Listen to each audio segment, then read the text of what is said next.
తుఫాను ప్రభావంతో అలర్ట్ అయింది ఇండియన్ రైల్వే. దానికి సంబంధించిన బ్రేకింగ్ న్యూస్ చూస్తున్నాం. ఈ రోజు రేపు మొత్తం 43 రైళ్లను రద్దు చేసింది. విశాఖ మీదుగా వెళ్లే రైళ్లను రద్దు చేస్తూ నిర్ణయం తీసుకుంది సౌత్ సెంట్రల్ రైల్వే. మొంతా తుఫాను కారణంగా విశాఖ సముద్రంలో మొత్తం అల్లకల్లోలంగా కనిపిస్తోంది. అన్ని పోర్టుల్లోనూ ప్రమాద హెచ్చరికలు జారీ చేశారు. కోస్తా జిల్లాల్లో భారీ నుంచి అతి భారీ వర్షాలు కురిసే అవకాశం ఉందని వాతావరణ శాఖ ఇప్పటికే హెచ్చరికలు జారీ చేసింది. తుఫాను ఎఫెక్ట్ కారణంగా మొత్తం విశాఖ బీచ్ అంతా నిర్మానుష్యంగా మారింది.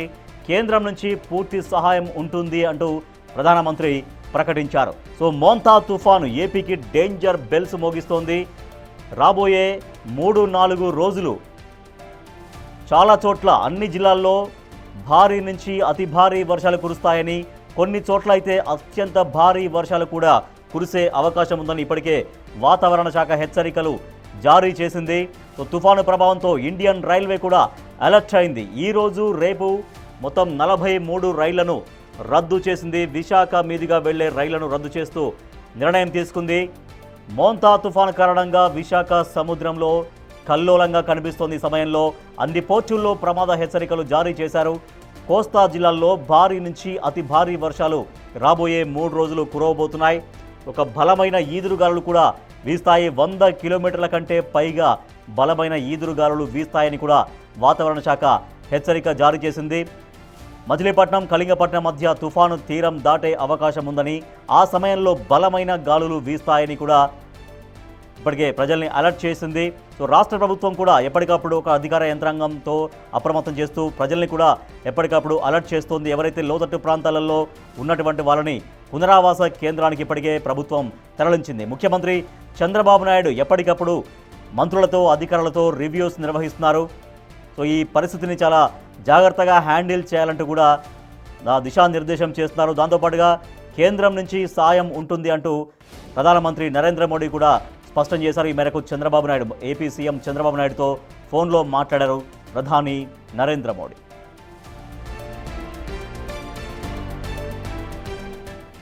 మా ప్రతినిధి రాజు మరింత సమాచారం అందిస్తారు. రాజు, మోంతా తుఫాను ఎఫెక్ట్ ఏపీ పైన చాలా ఎక్కువగా ఉంటుందని చెప్తున్నారు.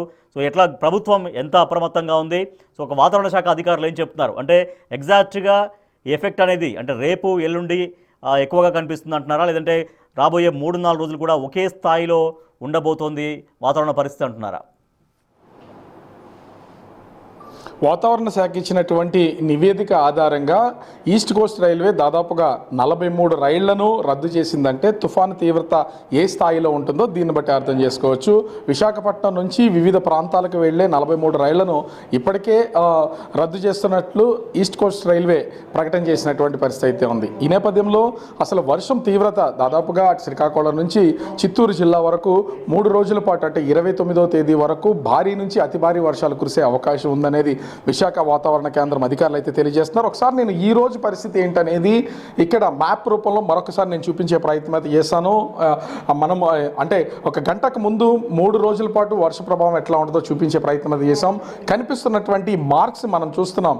ఎక్స్ట్రీమ్లీ హెవీ రైన్ఫాల్ అంటే సాధారణంగా హెవీ రైన్స్ మాత్రమే చెప్తూ ఉంటారు, కానీ ఈ తుఫాను సమయంలో భారీ వర్షాలు కురిసే అవకాశం ఉన్నటువంటి జిల్లాలు కాకినాడ, కోనసీమ, అంబేద్కర్ కోనసీమ జిల్లా, అదేవిధంగా కృష్ణా జిల్లా, బాపట్ల, ప్రకాశం, పొట్టి శ్రీరాములు ఈ జిల్లాల్లో ప్రస్తుతం అయితే భారీ వర్షాలు, అతి భారీ వర్షాలు కురుస్తున్నటువంటి పరిస్థితి అయితే ఉంది. వీటితో పాటు ఒకసారి చూస్తే శ్రీకాకుళం, పార్వతీపురం మన్యం, విజయనగరం, విశాఖపట్నం, అల్లూరు జిల్లా, అనకాపల్లి, ఈస్ట్ గోదావరి, ఏలూరు జిల్లా, అదేవిధంగా ఎన్టీఆర్, గుంటూరు, పల్నాడు, నంద్యాల, వైఎస్ఆర్, అన్నమయ్య, తిరుపతి, చిత్తూరు ఈ జిల్లాలన్నీ కూడా ప్రస్తుతం మనకి ఆరెంజ్ అలర్ట్ చేసినటువంటి జిల్లాలు ఇవన్నీ. ఇవి కూడా heavy to very heavy rains కురిసే అవకాశం ఉందనేది వాతావరణ శాఖ అధికారులు అయితే తెలియజేస్తున్నారు.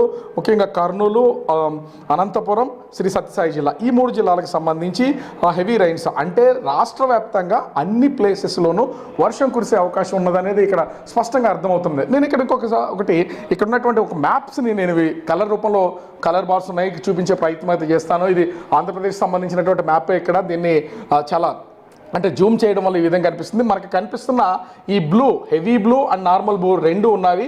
ఈ మొత్తం అంతా కూడా సముద్రంలో కురుస్తున్నటువంటి వర్షం. ఈ బ్లూ ఉన్నదంతా కూడా వర్షం. ఈ డార్క్ బ్లూ ఉన్నటువంటి ప్లేస్ మొత్తం అంతా కూడా హెవీ రైన్స్ కురిసే అవకాశం ఉన్నదనే దానికి సూచన అయితే ఉన్నటువంటిది అయితే ఇది. ఈ రెడ్ మార్క్స్ కనిపిస్తున్నటువంటివి, ఈ రెడ్ మార్క్స్ అన్నీ కూడా అంటే అతి భారీ వర్షాలు కురవడానికి ఒక సంకేతంగా ఇక్కడైతే వాతావరణ శాఖ అధికారులు అయితే డిస్ప్లే చేసినటువంటి. అంటే ఇది నిత్యం మారుతూ ఉన్నది. ఒక్కొక్క చోట్ల సముద్రము దాని గాలి పోవటానికి, అదేవిధంగా ఆ సుడులు తిరుగుతున్న దానికి మొత్తం నిదర్శనంగా వీటిని అయితే చూపిస్తుంది. ఈ కనిపిస్తున్నటువంటి బ్లూ మొత్తం అంతా కూడా సముద్రం నుంచి ఆంధ్రప్రదేశ్ వైపు దూసుకొస్తున్న తుఫాన్ విషయంలో ఇప్పటికీ సముద్రంలో వర్షం భారీగా కురుస్తుంది.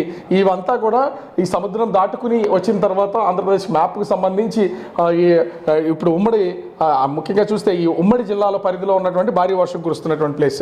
ఇకపోతే ముఖ్యంగా ఈ మధ్యకాలంలో జరుగుతున్నటువంటి ఈదురు గాలులకి, తర్వాత ఉరుములు మెరుపులకి పిడుగులు పడుతున్నటువంటి నేపథ్యం అయితే ఉంది. ఈ పిడుగులు పడుతున్నటువంటి వాటిని కూడా ఆంధ్రప్రదేశ్కి మ్యాపింగ్లో అయితే చూపించినటువంటిది అయితే ఉంది. శ్రీకాకుళం జిల్లాలో అధికంగా ఈరోజు భారీగా వర్షం కురవడంతో పాటుగా పిడుగులు పడే అవకాశం ఉందనేది వాతావరణ శాఖ అధికారులు అయితే సూచిస్తున్నారు. అదేవిధంగా నెల్లూరు, కావలి, ఒంగోలు ప్రాంతానికి సంబంధించి కూడా పిడుగులు భారీగా పడే అవకాశం అయితే ఉంది.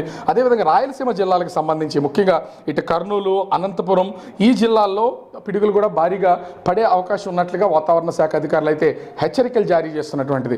ఎందుకంటే పిడుగులు పడడం, చాలా మంది చెట్ల కిందగా ఉండడం, అదేవిధంగా ఆ చెట్ల కింద నుంచి పాడుపడినటువంటి బిల్డింగ్ల కింద ఉన్నటువంటి నేపథ్యంలో పిడుగులు పడితే చనిపోతున్న వాళ్ళ సంఖ్య ఎక్కువ అవుతుంది. ఇప్పటికే రాష్ట్ర ప్రభుత్వం హెచ్చరికలు జారీ చేస్తుంది. అందరూ కొంత జాగ్రత్తగా ఉండాల్సినటువంటి పరిస్థితి అయితే ఉంది. ఎక్కడా కూడా ఈ డెత్స్ అనేవి నమోదు కాకూడదు. ఎందుకంటే ఎవరు ప్రాణాలు పోకుండా, ప్రాణ నష్టం అనేది జరగకుండా ఉండేలాగా అధికార యంత్రాంగం చర్యలు చేపట్టాలని ఇప్పటికే రాష్ట్ర ప్రభుత్వం సూచించినటువంటి పరిస్థితి అయితే ఉంది. సీఎం చంద్రబాబు మొత్తము స్పెషల్ ఆఫీసర్స్ని అయితే ఇప్పటికీ 19 జిల్లాలకు నియమించినటువంటిది తెలిసిందే. ఈ 19 జిల్లాల సీనియర్ ఐఏఎస్లకు తోడు ఇటు శ్రీకాకుళం నుంచి ఈస్ట్ గోదావరి వరకు అజయ్ ప్రత్యేక అధికారిగా, వెస్ట్ గోదావరి నుంచి చిత్తూరు వరకు. ఆ తుఫాన్లతో కంపేర్ చేసుకుంటే ఎందుకు మోంతా తుఫాను చాలా ఎఫెక్ట్ ఎక్కువగా ఉంటుందని చెప్తున్నారు? కారణం ఏంటంటున్నారు? అంటే ఇక్కడ గత ఈ వర్షాకాల సీజన్కి సంబంధించి మనం ఒకసారి గమనించి చూస్తే ఇప్పటి వరకు కేవలం ఉపరితల ఆవర్తనాలు, అల్పపీడనాలు, తీవ్ర అల్పపీడనాల వరకు వచ్చినటువంటిది అయితే ఉంది.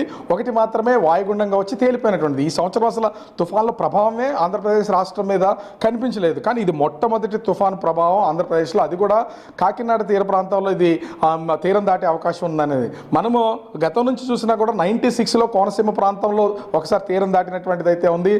అంటే హెవీ తుఫాన్గా. దాని తర్వాత హుదూద్ తుఫాను విశాఖపట్నంలో 2014లో తీరం దాటడం వల్ల ఎంత లాస్ అయిందో మనం చూసాం. ఆ స్థాయిలో అంటే గడిచినటువంటి 10 సంవత్సరాలుగా ప్రతి గ్యాప్లో కూడా 10 సంవత్సరాల తర్వాత ఈ రకమైనటువంటి తుఫాన్లు అయితే వస్తున్నటువంటిది అయితే ఉంది. అదే ఇక్కడ సూత్రప్రాయంగా 2014 ఇప్పుడు 2025 అయినటువంటి నేపథ్యంలో ఇంచుమించుగా 10 సంవత్సరాల గ్యాప్లో వస్తున్నటువంటి తుఫాన్లు దీని విండ్ వేగం కానీ, అదేవిధంగా దీని పయనం కానీ చూస్తున్నటువంటి వాతావరణ శాఖ అధికారులు దీని తీవ్రత ఎక్కువగా ఉండే అవకాశం ఉంది. అందుకనే మొత్తం అంతా అప్రమత్తంగా ఉండాలని సూచనలు చేస్తున్నారు. ఇప్పటికే 4 రోజుల క్రితం మత్స్యకారులు ఎవరో కూడా సముద్రంలోకి వేటకు వెళ్ళొద్దు, ఎందుకంటే సముద్రం లోపల అల్లకొల్లోలంగా ఉంటుంది, సముద్ర తీరం కూడా అదే విధంగా ఉంటుంది. కాబట్టి మత్స్యకారులందరూ ముందుగా మీరు సొంత ప్రాంతాలకు రండి, లేదా ఆయా ప్రాంతాల్లో ఉన్నటువంటి ఫిషింగ్ హార్బర్స్కి వెళ్ళి అక్కడ ఉండాలని హెచ్చరికలు జారీ చేశారు. ఇప్పటికే విశాఖపట్నానికి సంబంధించిన 855 మంది బోట్లు మొత్తం అన్నీ కూడా ఒడ్డుకు చేరుకున్నాయంటే ఈ తుఫాను తీవ్రత ఏ స్థాయిలో ఉందో దీన్ని బట్టి అర్థం చేసుకోవచ్చు. ముఖ్యంగా ఇది ప్రస్తుతం కాకినాడ ప్రాంతంలో ఇది తీరం దాడుతుంది అనేది విశాఖ వాతావరణ శాఖ అధికారులు అయితే తెలియజేస్తున్నారు. దీంతో భారత వాతావరణ శాఖ కూడా కొన్ని హెచ్చరికలు జారీ చేసినటువంటి నేపథ్యంలో ఈ తుఫానుకు సంబంధించి కాకినాడ తీరం అంటే ఒక ఇంచుమించుగా దీని రేడియస్ 200 కిలోమీటర్ల పరిధి అయితే చూపిస్తున్నటువంటిది అయితే ఉంది. అటు కళింగపట్నం నుంచి మచిలీపట్నం వరకు దీని తీవ్రత ఉంటుంది. అది కాకినాడ నుంచి తుని మధ్యలోకి ఇది తీరం దాటే అవకాశం ఉందా, లేదా కాకినాడ నుంచి కోనసీమ, పశ్చిమ గోదావరి ఈ ప్రాంతంలో తీరం దాడుతుందా తెలియదు. ఎందుకంటే గాలికి సంబంధించి ఆ విండ్ ఏ విధంగా అయితే ప్రయాణం కొనసాగుతుందో దానికి అనుగుణంగానే ఇది తీరం దాటే అవకాశం ఉన్నటువంటి నేపథ్యంలో మొత్తం యంత్రాంగాన్ని యంత్రాంగాన్ని అంతా కూడా ప్రభుత్వం అప్రమత్తం చేస్తున్నటువంటి పరిస్థితి అయితే ఉంది. ఇప్పటికే మంత్రి నారాయణ ఆ కాకినాడ కలెక్టరేట్లో మొత్తం ఒక రివ్యూ నిర్వహించారు. ఇప్పటికే 219 పునరావాస కేంద్రాలను ఏర్పాటు చేసినటువంటి పరిస్థితి అయితే ఉంది. ఎన్డీఆర్ఎఫ్, ఎస్డీఆర్ఎఫ్ టీమ్స్ అన్ని కూడా సిద్ధం చేసినటువంటిది అయితే ఉంది. ఎందుకంటే ఇక్కడ దాదాపుగా 1000 కరెంటు పోల్స్ని సిద్ధంగా ఉంచారంటే దీని తీవ్రత ఏ స్థాయిలో ఉంటుందనేది ప్రభుత్వం ఒక వాతావరణ శాఖ ఇచ్చినటువంటి అంచనాలను బట్టి ముందడుగు వేస్తున్నటువంటిది అయితే ఉంది. 1000 స్తంభాలు కూలిపోయే అవకాశం ఉందంటే ఇది దాదాపుగా 90 నుంచి 110 కిలోమీటర్ల వేగంతో వీచే గాలులు ఈ భీకరమైన గాలులకి జరగబోయే నష్టాన్ని రాష్ట్ర ప్రభుత్వం ముందుగానే గుర్తించి అన్నింటినీ సిద్ధం చేస్తున్నటువంటిది అయితే ఉంది.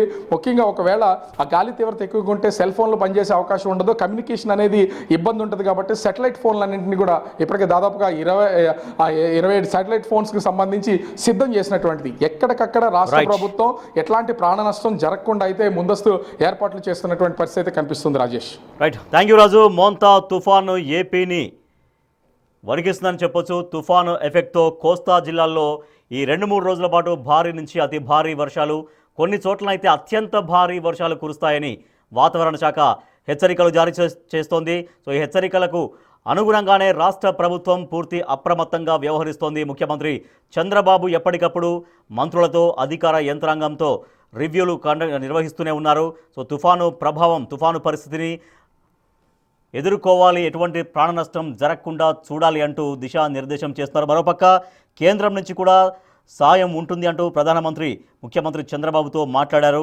అలాగే రేపు ఎల్లుండి అంటే 2-3 రోజుల పాటు దాదాపుగా 43 రైళ్లను ఇండియన్ రైల్వే విశాఖ మీదుగా వెళ్ళేటువంటి రైళ్లను రద్దు చేసింది.